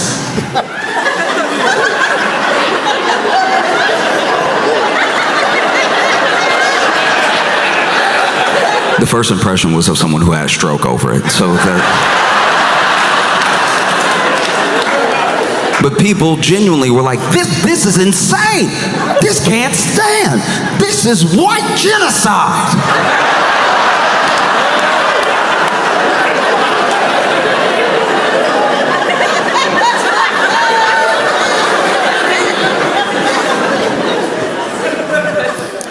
Listen to me. I'm no expert, and I could be wrong. I'm wrong all the time. But I'm pretty sure that just as many white people are alive after they changed the logo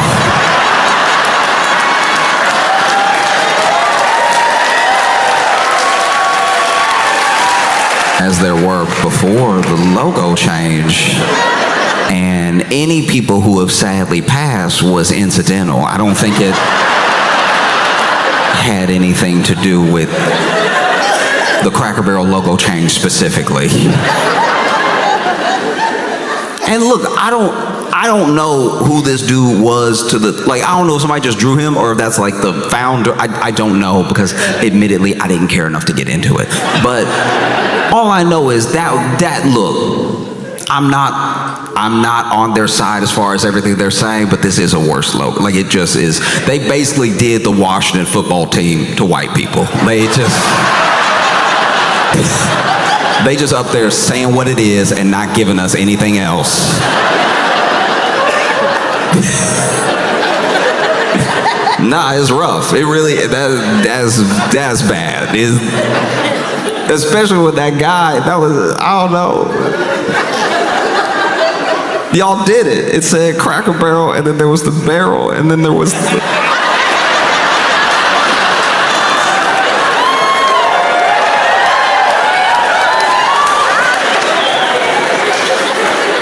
the guy. Y'all being rude, not me.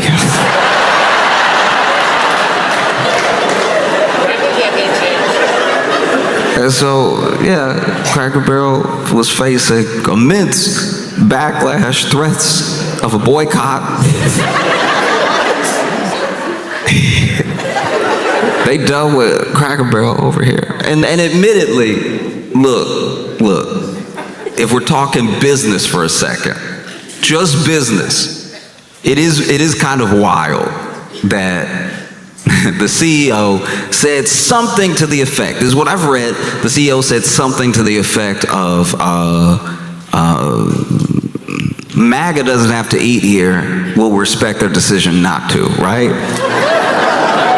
So they got directly called out They got directly called out by this CEO. I don't even know what prompted it. I don't know what the question was that led to that answer. But I will say, look, we talking business. From business. Remember, business. I'm gonna throw it out there, and I could be wrong. I love being wrong. I could be wrong, but I do think they were the only ones eating there. So, like,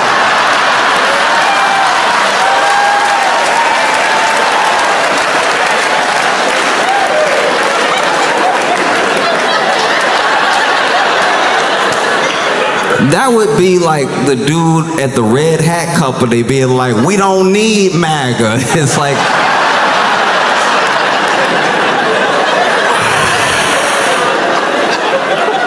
unless there's a new baseball team, I think you might.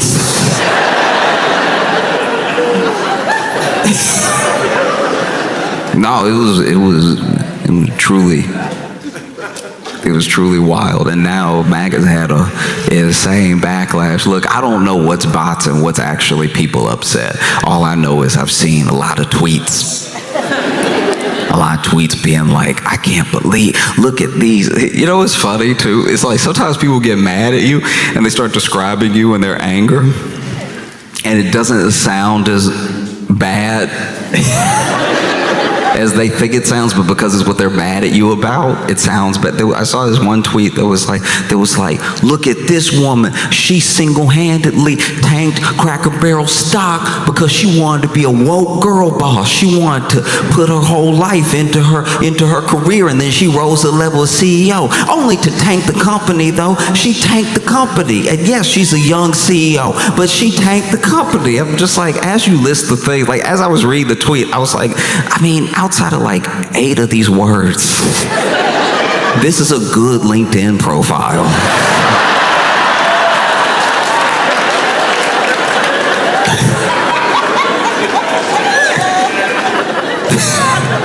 That's why it almost felt like a bot, because it was like complimentary and angry at the same time. You know what I mean? Like, after her departure from this company, she came to Cracker Barrel, where she quickly rose through the ranks, only to tank the company, but quickly rose through the ranks. Okay. No. And like, that's the other thing that's frustrating about being online right now, is like, because so many people are not clear with the joke they're trying to make, I don't know what is a joke as far as like the remodel and redesign of Cracker Barrel, because that's also what's happening. They changed the logo, but changing the logo is what companies do when they're just floating something. They're just throwing the idea out there to sort of test the market reaction. Maybe they've already actually changed the logo, but it's very easy for a company to tweet out from the company account, what do y'all think about this logo, and do your market research that way. It's simple enough. But they said that not only were they changing the logo, they were going to remodel and redesign 500 locations, is at least what I read. And I saw a picture of the redesign.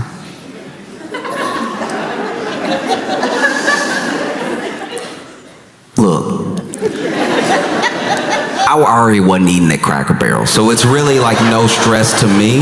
But for those that love Cracker Barrel, I was a little stressed out for them, because they really trying to modernize it, I guess.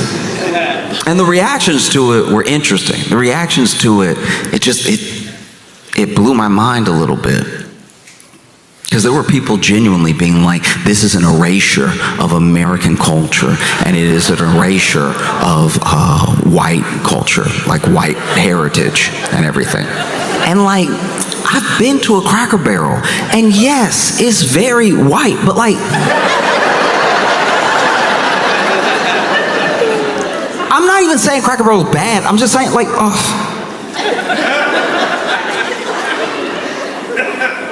I'm trying to like figure out how to word this. Like, it's like,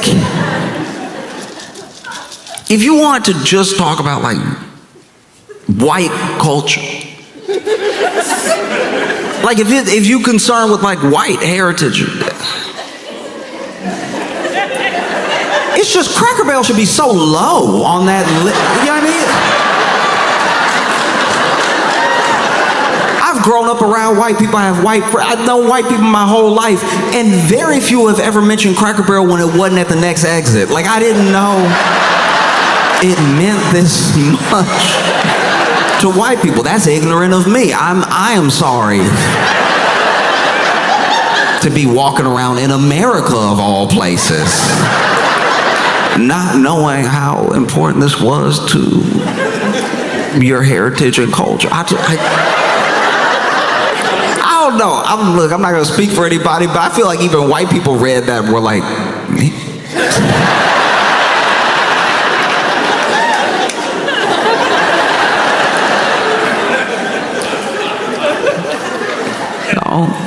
I've had Cracker Barrel because, I've been on the road. And I've always had it when it was like the last stop.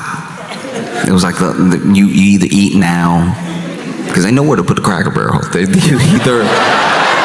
You either eat now, or you wait 35 minutes until the saddest McDonald's. You know what I mean? It's either like, look, you either have a burger or some pancakes, or you wait 35 minutes to be poisoned. You can decide. You can either have a little too much syrup on your pancakes, or, have the Snickers flavored hemlock.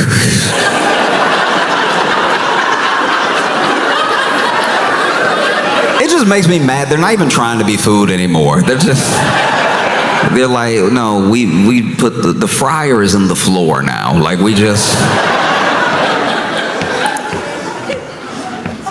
It doesn't change. It does not change. I have a friend he's sweet. He's a good person. He's a very good person. But he is, like, gross. That's just a fact. I'm not being mean. I've told him to his face. And he has before, eaten in his car to the point of not knowing that he had like a wrapper in his car, and to the point of like maybe not finishing his meal in the car, going inside, and to the point of having an old burger in his car for quite a while. And a McDonald's burger, to be fair, not just picking on McDonald's here, any burger left out for long, for days, for road trips, will smell.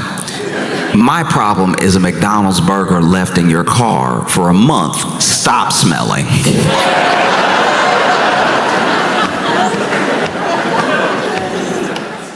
Food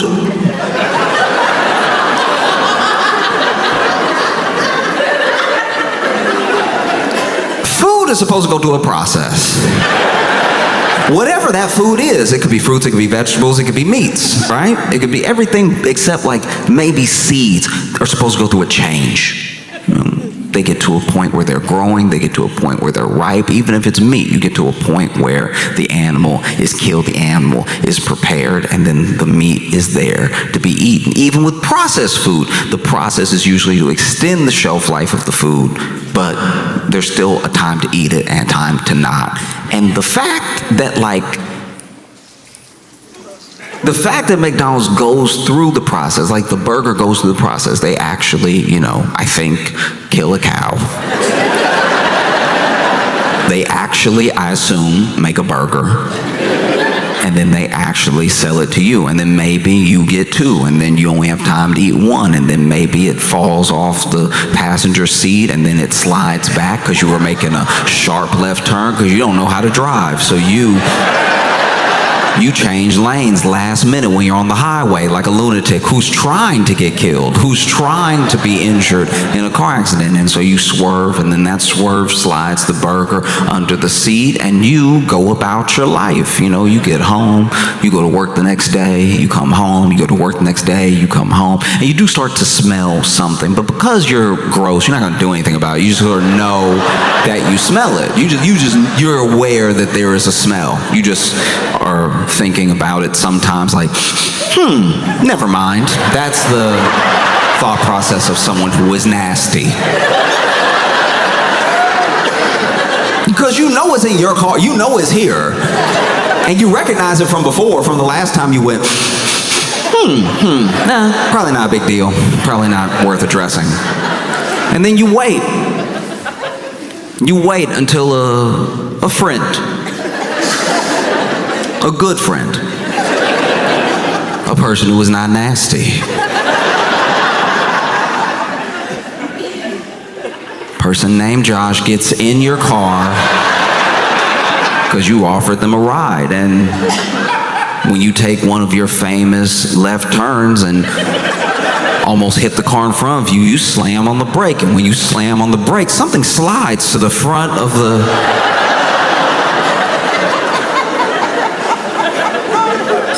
Something hits poor Josh's foot.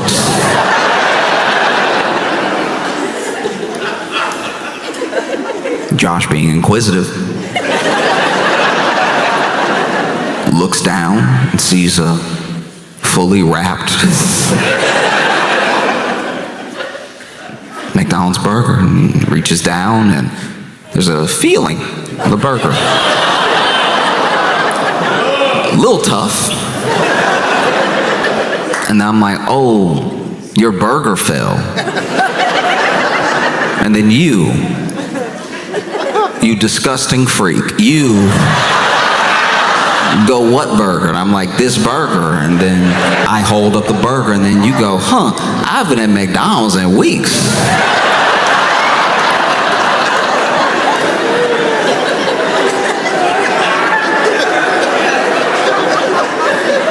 And then Josh goes, oh.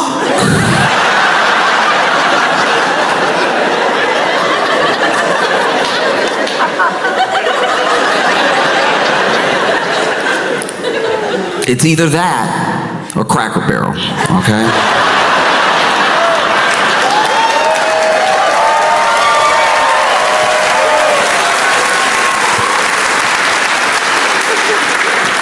And look,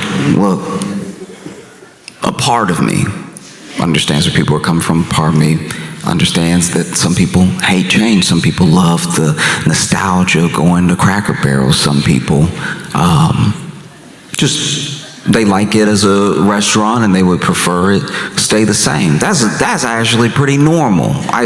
I even get upset sometimes when a grocery store that I like switches up the aisles a little bit. They're like, actually, we figured that the noodles should go over with the pasta. We had broken it up by ethnicity of the foods, and then we were worried that looked bad, so then we just put every noodle-shaped thing together. The noodles, the pasta, even just long sticks, they all on the same aisle right now, because we're one people. We don't want to break people off and make people be like, oh, you're not as good, you gotta go further in the store and to aisle 8 because you like this sort of noodle. We just put everything in one. Even then, even when that's their reason, I'm like, ugh, why'd you have to change it? I knew where it was. Now I gotta be in here longer. And so I get people who are like, I just don't like it. I don't get people who are like, this is the worst thing that's ever happened to me. That always ends up, I don't know, people always end up telling on themselves in that regard. If this is the worst thing that's ever happened to you, that a company you don't own changed their logo that you only looked at when you went. I don't know who loves Cracker Barrel enough to have the logo in a frame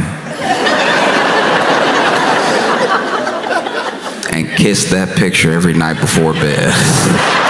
I don't know what sort of Cracker Barrel freaks are out there.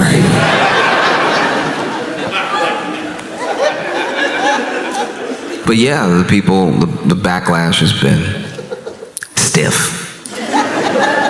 It was swift. It happened quickly. They announced this change, and then they lost, apparently, $100 million in market value. I didn't know there were that many people to be upset about Cracker Barrel in dollars. I don't know if Cracker Barrel could afford that. The knickknacks are only like $2, so. No, they're in hot water right now. You just never think of the word valuation when you think of Cracker Barrel. Do you know what I mean? Like if Cracker Barrel, if they had been talking about Cracker Barrel on like Wolf of Wall Street, it would have been because the main character was smoking crack out of a barrel. You know what I mean? Like,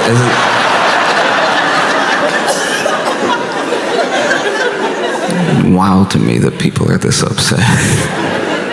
And I don't know, that's what I find interesting about like boycotts and protests sometimes, is that it just needs to be intentional to be effective, you know? And it could happen to any company. They forget that all the time, that it could happen to any of them, you know? But it just doesn't happen often enough. You know, they've consolidated to a point, they've built up monopolies to a point where if you're going to participate, you have to buy from one of them or some of them some of the time. And that's the situation we find ourselves in, you know. And then it's nice when you get a little glimmer of hope when people decide to, you know, vote with their dollar and say, if this is how you feel about me, Target, then nah. Then no. And then, while you may not be Target's #1 customer, you may not be a Target head. Them not getting your $350, them not getting your $26.42, them not getting your $100, them not getting your $5, them not getting your $3, them not getting your $485, you're moving. Them not getting all manner of money from you starts to equal up to about $100 million.